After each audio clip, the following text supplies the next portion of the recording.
Lead generation. That's an important part of our business. And that if we can't find people that have houses to sell, we can't buy houses. So that's what we're talking about today on the Sub2Deals Show.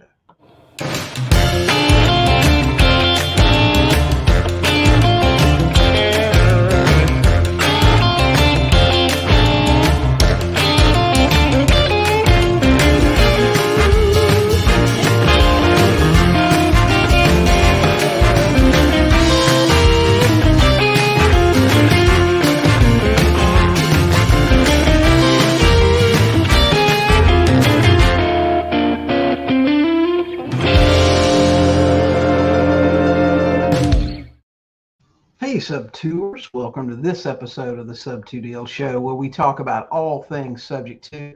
Occasionally, we will talk about other real estate investing topics, but it's always something to help you with your real estate investing business. If you're listening to our podcast on Apple or Google or any of the other broadcasters of podcasts out there, we'd like to invite you to come over to our YouTube channel at sub2tv.com. That's SUB2TV.com. You can be a subscriber on our YouTube channel and watch all the other videos that we put out, as well as watch our podcast over there, see our smiling faces, and just enjoy all the other videos. We put out a video just about every single day, something to help you with your real estate investing business. And if you're looking for training or coaching on creative finance or Sub2, and you're on a budget, we'd like to invite you to check us out at $7coaching.com. You know, I've worked with thousands and thousands of students over the 20 years that I've been teaching, and I found that a lot of people can really benefit from coaching. What a lot of people can't do is afford to pay $50,000 for a mentorship or $10,000 or whatever that big price tag is out there. But most people can afford $7 a month. And for $7 a month, we will train you on creative real estate financing, and we will personally answer your questions each and every week in the Ask William post, and a live training session every month. So for $7, you can't beat it. If you find a more inexpensive training on creative finance, I want you to let me know about it, because I want to be a part of that as well.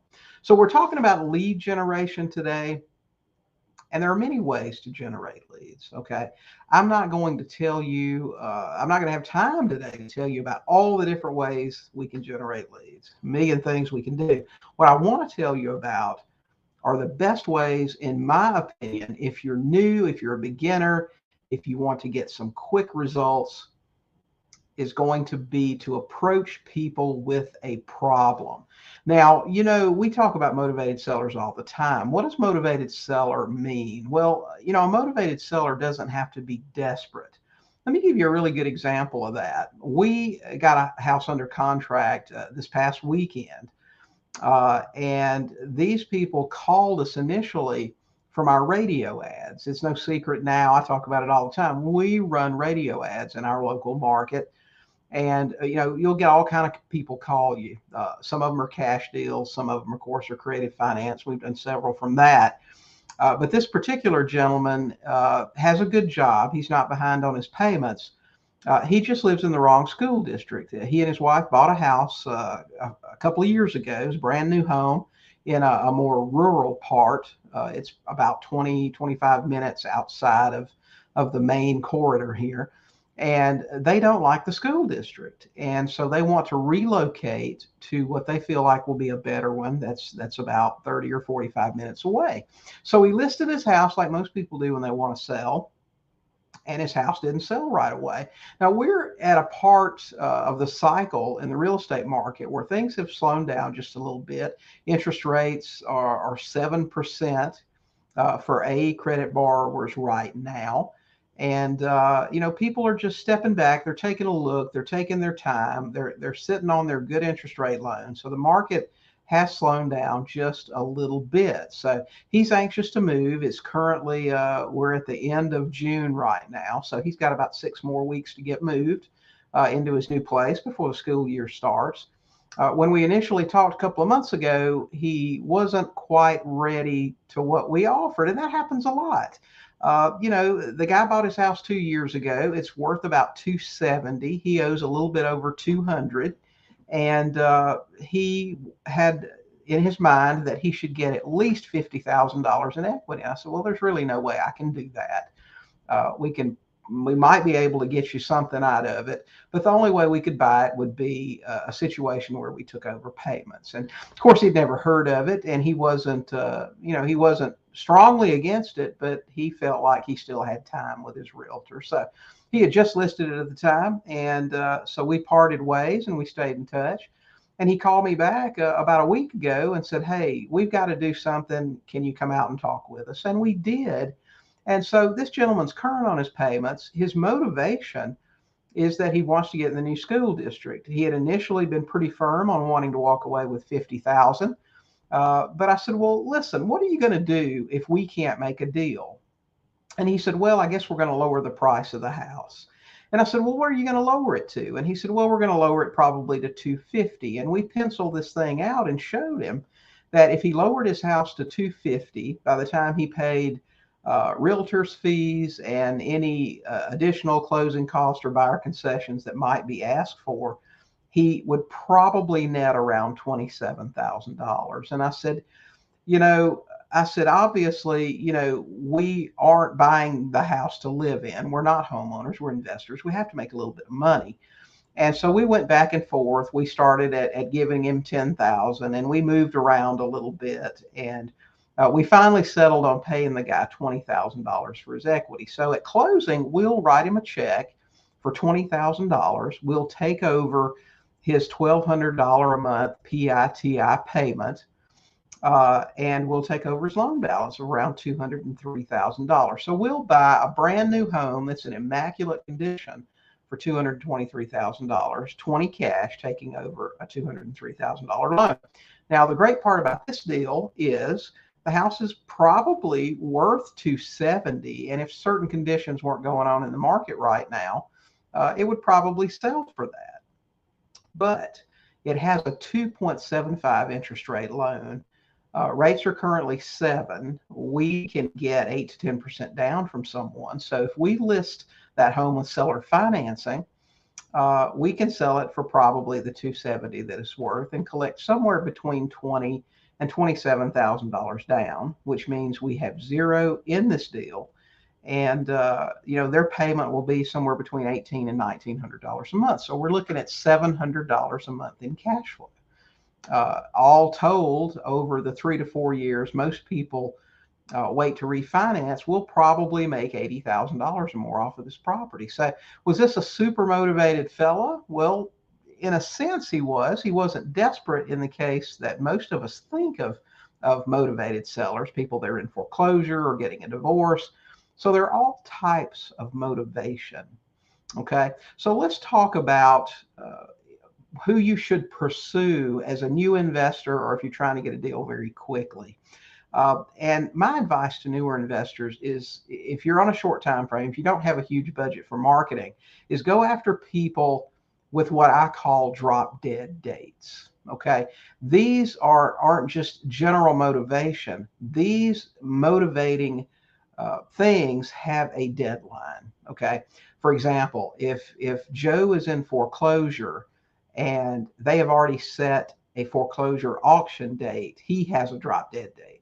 If his auction date is August 6th, he's got a problem that's got to be solved by August 6th. Now, can the lender extend that date? Sure, they can. Are they doing it now? Not as much as they were. So his chances of getting that thing postponed aren't very good unless his circumstances change dramatically, or something comes along to sway the lender on that. So going after foreclosures, we pull our list directly from the county. I hear a lot of people talk about buying lists, or they pull lists from PropStream. Listen, I love PropStream. I think it's a great tool. We have it. We use it almost every day. It does give you a lot of information. I don't think it's the best source for list pulling. We hear it time and time again. They're not updated promptly, and there's a lag time there. I can go to my county website and see every day the newest foreclosures that have been filed with the courthouse. So that works for me, and that's what we do. If you're a new investor, you need to spend the time trying to find out if your county has online access, and if it does, exactly where you need to go for foreclosure filings, and you want to pull those things, we pull them once a week. We actually do door knocking, getting face to face with those sellers. It's super important. And I'll tell you why it's important. There are a couple of reasons. Number one is because you'll find out when you go door to door if that house is vacant. If that house is vacant, the owners have divorced themselves from that situation. They don't care about that house anymore. They've already moved out. They've already moved on. And your chances of getting that deed on that house have just gone up dramatically, because all you have to do at this point is find them. The neighbors can be a big help in that sometimes. Skip tracing services can be a big help in that sometimes. So that's what you need to do on those. The second reason door knocking is important is because I can just about guarantee you someone in foreclosure in your county is getting cards, letters, texts daily. What they're not getting is a visit from someone knocking on the door saying, hey, how can I help? Is there anything I can do? Are you interested in selling your house? They're not doing that because I'm telling you, 99% of your competition is afraid to do it. Most people won't do it. And we do it every week. And we've bought several houses just in the several months we've been here just from door knocking. So that's another reason you want to get out there and do it. You know, we talk about automation in this business all the time. That's a really big thing now. Push button this and set it and forget it. But first, this is a people business, and you have to get out there and talk to people. And that's how you buy houses. So making contact with someone, you're going to go a long way further doing that than you are by sending a text, sending a letter, sending a postcard. Those have their places. And after we door knock, we do put people in a postcard queue. They start hearing from us that way, but they know we've stopped by. They know we've left something on the door, and we always reference that in our postcards. So foreclosures are number one on the list for people with drop dead dates that you want to pursue. Number two are people getting a divorce. It's just a fact of the times we live in that most people require two incomes to pay for a house these days. And when a divorce happens, somebody's moving out or both people are moving out. In fact, I'll give you an example. We're talking to a gentleman right now that has a house that they've been trying to sell. The reason this house hasn't sold, it's a beautiful house. It's 3,000 square feet, 4 bedrooms, 4 baths. We're actually looking at this for our home. This house hasn't sold because it's in that price range where they're starting to move really slow here. This house is close to $500,000, and most people just aren't willing to pay $4,000 a month right now. They're waiting to see if they're shopping in that price range. They're waiting to see if the rates are going to go down, because that saves them significant money if the rates go down a point or two. So they're waiting. Well, these people haven't made a payment in 3 months. They're separated, and they're on the way to divorce. Now, these people have some substantial equity, but they haven't been willing to drop the price on that house yet. Their agent may not even know about it. They may not have told them what's going on. So they haven't dropped the price yet, but we're talking to them right now about doing some seller financing in combination with Sub2 on that house. I've already had the conversation with the guy. He says, well, we'd like to get a couple of $100,000 out of it. And I said, well, if we were able to do that, would you need all the money right now? And he said, no, we wouldn't need all of it right now, but we would like to get that price. So we're meeting with them next week. We'll let you know how that goes. But people in divorce are also a good target. If they've got a divorce date set, if they've got a settlement that's got to be taken care of, they want to get away from each other, they want to finish this stuff up. That's a huge motivating factor. So, and you can pull divorce lists the same as you can foreclosures or anything else. Most of this stuff's online. If you're in a state where it's kept private, that may not be of access to you, but most states have that available. So you can pull the records, find out, who's getting a divorce, cross-reference it with who owns property, and just do a general mailing on those. The next thing is code enforcement. People that have problems with the city, maybe it's grass, maybe it's the condition of the property, whatever it may be. A lot of times these people set court dates when they have to come down and testify. Are you going to repair this property? What are you going to do about it? And if those people don't show up, they can be in big trouble. They can be fined and other things. If the city goes by, we actually are dealing with a guy right now that the city just had to go and cut the grass for him last week. When we got there to meet him and do a walkthrough on the house, there was a notice on the door with a court date on it. So this guy has problems. Okay. He needs to sell this property. So code enforcement, same way. You can pull a list from the county. You can call them. Sometimes they'll charge you for that list, but you can find out exactly what they're on the list for. Skip trace them, make contact with them, ask them if they have any interest in selling that property. Number 4 on our list is incarceration. If you've never dealt with somebody that's been in jail or that has a court appearance coming up and probably will be going to jail, they've got things that they need to take care of, and those people definitely have drop dead dates. They're very motivated. If you haven't experienced it unless you've gone to jail to get someone to sign a deed for you, but we've done it in the past and we'll probably do it in the future. So you can review police records, arrests, especially big cases. We dealt with a guy a couple of years ago outside of Jackson, Mississippi, that had been charged with murdering his wife. He was out on bail, but he had a big problem coming up real soon, and he was super motivated to sell his house. So make sure you understand the law. Make sure that you know if he's convicted, if you're going to be able to buy that real estate. So those are important facts to know. But people that are incarcerated or about to be can be super motivated. And the last one on our list today is people in the military that have VA loans that have gotten orders and have to move. Most of the time they get orders, they have to be in a new location in 30 to 60 days. Most people with VA loans that are in the military paid full price for a house, rolled all the closing costs in. They have zero down on the house, so they have no financial investment. And sometimes you'll see these houses that they need to sell that they haven't even owned for a year. So they haven't had time to accumulate equity. Maybe they can't even afford to list it with a realtor because they'd have to come out of pocket. And these people can be super motivated. So it's hard unless you have an in with the local base. It's hard to know who has orders.